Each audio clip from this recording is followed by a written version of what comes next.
a Playlyst original.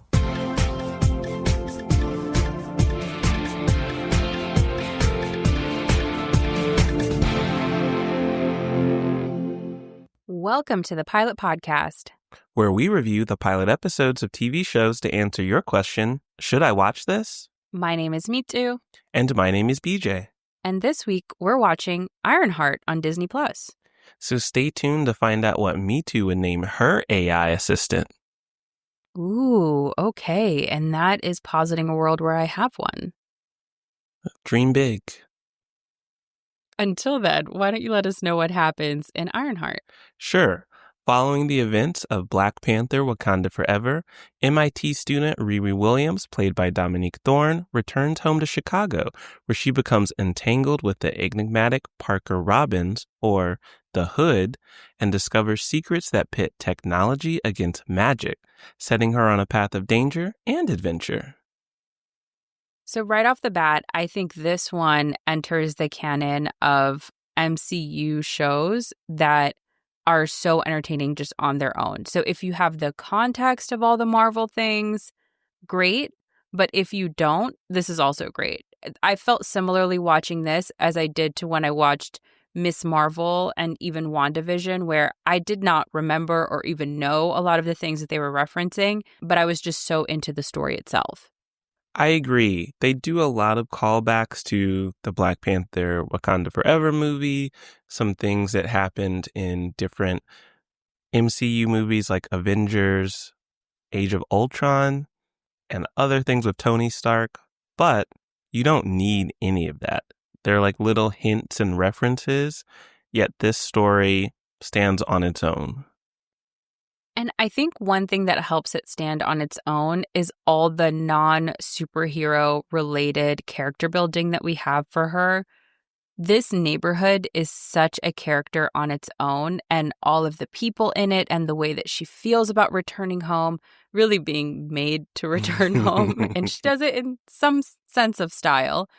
But I just think that it was really beautiful storytelling from that perspective. It gave us a sense of her grief, and this chip that she has on her shoulder. She wants to be better than Tony Stark, better than Bill Gates. Right. From the opening, we see her get kicked out of school, and she needs resources to achieve her dream of building these suits that can protect the world. We find out a lot of this desire to protect people is driven by some own loss that she's experienced and this grief that she's feeling. And she really comes back home to Chicago feeling like, I have to do this. I've got to figure it out. I've got to do whatever it takes to make this happen. And she does seem to truly mean that, of wanting to do whatever it takes. She goes through some trials and some tribulations. And what I love is that this neighborhood will be her humbling and grounding force, because she is a genius.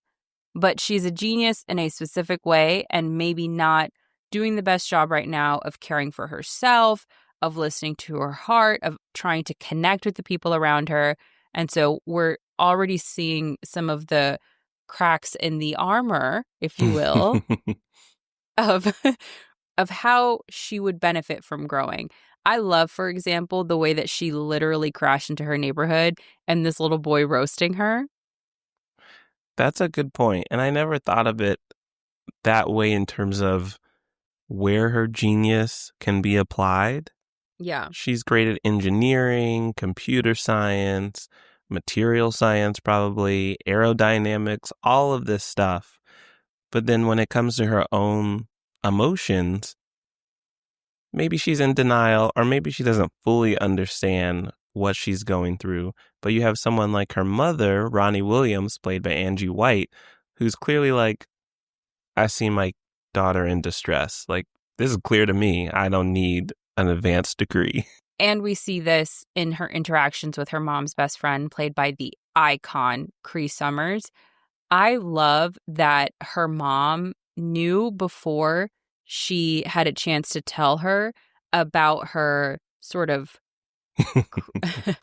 academic situation, academic problems, because her mom bribed a janitor for updates and Smart. to keep an eye on her. That's a genius.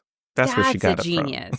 Yes. And so that kind of smarts from her mom of caretaking, of finding a way to care for her daughter when her daughter is not calling home enough is such a beautiful thing that will only allow Riri to grow.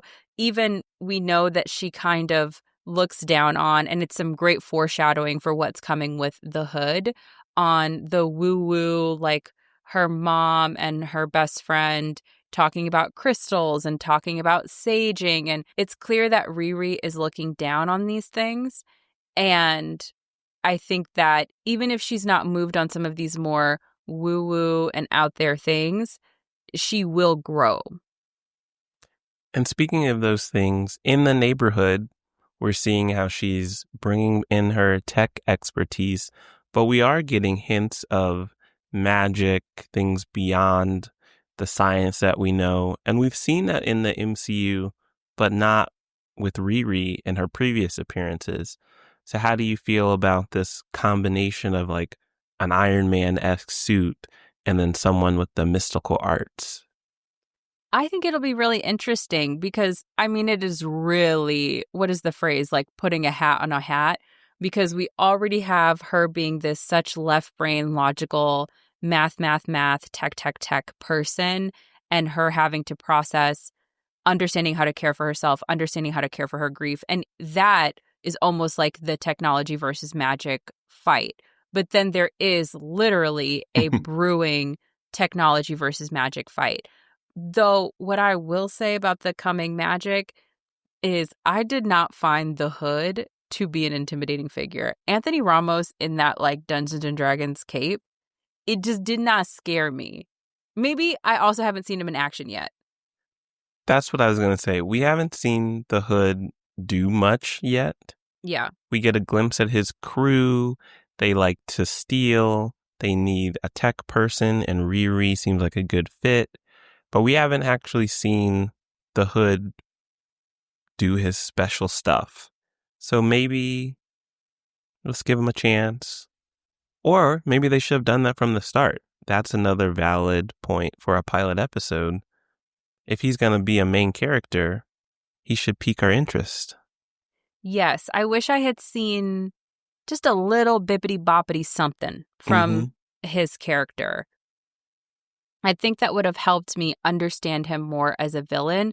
Right now, he just seems like a quiet, smart guy that other smart people have put their trust into, which we do see the clear genius in his crew, including John, played by Monty Montana, Stu, played by the icon Eric Andre, Slug, played by the legend Shea Coulee.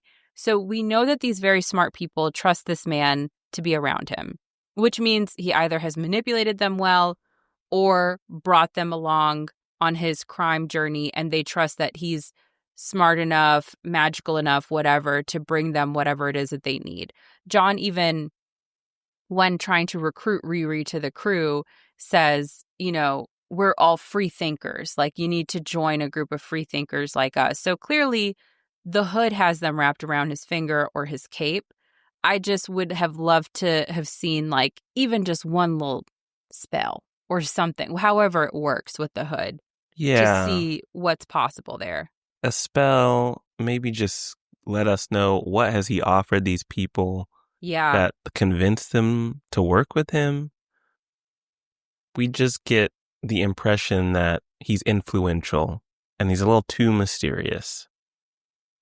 That's true. And you and I were talking about Love Island USA before we started recording. And we were. There is also sort of a quieter, shorter man on Love Island that seems to be running the show there.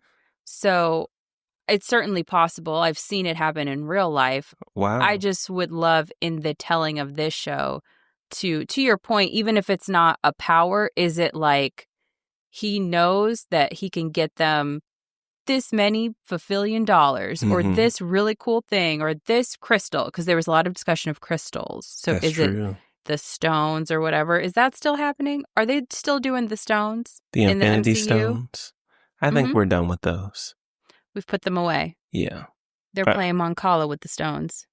Yeah, those are just little toys we don't care about. We got bigger threat, for those who saw the Fantastic Four trailer, you know what I'm referring to.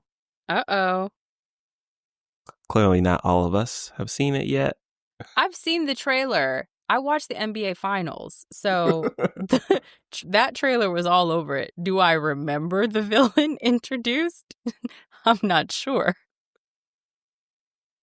We saw a villain in those trailers? We saw 2. Oh, okay, yeah, exactly. So the Hood really needs to let us know what he's all about and why Yes. Riri should work with him or against him. But that said, this episode was so good, and the ending alone, understanding what's possible with the Hood or not, the ending alone had me automatically clicking on episode 2 before I realized I needed to get on Zoom with you to record. Yes, listeners, we've hinted at Riri's dealing with grief, and let's just say this show is not holding back when it comes to tugging on your heartstrings, to exploring Riri's grief, and really confronting it face to face, if you know what I mean. If you know, you know. But also, that brings me back to her mom. There's even that scene where she is literally, clearly crying or just finished crying. Mm-hmm. And her mom sees her and goes, "Oh my goodness, are you crying?" And she goes, "No," wiping the tears from her face. Like, Riri, I know you're smart. I know you're this capable young woman. Let this lady help you. That's a classic parent-child situation where Yes. like, no, I'm not crying. No. Yeah, we've all been there. That's true. I do have to filter this through the fact that she's a college student. Have I literally called my mom crying from college and then been like, "No, I'm not crying"? Perhaps. So you know what? Honestly, Riri, cook. I understand this is the journey we all have to do. Yes, you'll learn. She'll reflect on this years later. And then she'll be talking about some teenager or early 20s person and be like, why wouldn't they just open up? Okay, Mitu. We have talked about how Riri got our attention, tugged on our heartstrings, interested us, returned to Chicago. Will you keep watching to see what else happens with her character development? Absolutely. I will watch again seriously for Young Adult Story Hive. This one's for you. For Coming of Age Story, for Superhero Hive, I assume, at least the ones that did not try to flood this show with negative reviews. I think you'll really enjoy this one. And also, I imagine for the MCU people, this is supposed to wrap up one of the phases of the MCU storytelling. So I think this one is also important for the MCU nerds. I think so too. I've heard that. We are in this transition period, especially as the MCU is kind of cutting back on how many productions we get each year, which will allow us all to catch up and not feel overwhelmed or burnout. And I am not feeling or sensing any of that with Ironheart on Disney Plus. I will watch again seriously. I think it's only 6 episodes. These MCU streaming shows are pretty short, and I want to see all of it now.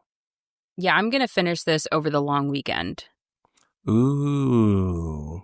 By the time y'all hear this, I actually will have been done with the show. That's true. There's a little time delay, so we'll already be done. I feel confident saying that I will have all the reveals I need on the Hood's powers, for example. Dang, that's weird to think about. Yeah, time is funny. Well, speaking of funny things, what would you name your own AI? I would name my AI BJ2. Okay. Because I already ask you everything. Mm-hmm. Like, I ask you questions constantly about, we were literally just talking through what I should cook this week. Mm-hmm. Before I buy any technology, I always call you and ask you about it. Mm-hmm. I'm actually just about to buy the rice cooker that you recommended. Ooh. But yeah, so I would do BJ too, and maybe that would alleviate some of the pressure from you. But honestly, I would still call you because I'm not. Well, I know people have their like suite of AI tools that they use. I'm Yeah. not there. So I'll call it BJ too, but I think I'll still actually call BJ1. So I have to fact check my own AI to answer your questions. If I remember to use the AI. So you're just going to name it, set it up, and then Yep. still just come to me. Yes. That sounds like you. Mhm. Well, if you want to find more of our reviews, you can head to our website at thepilotpodcast.com, and you can follow us on all of your favorite podcast platforms.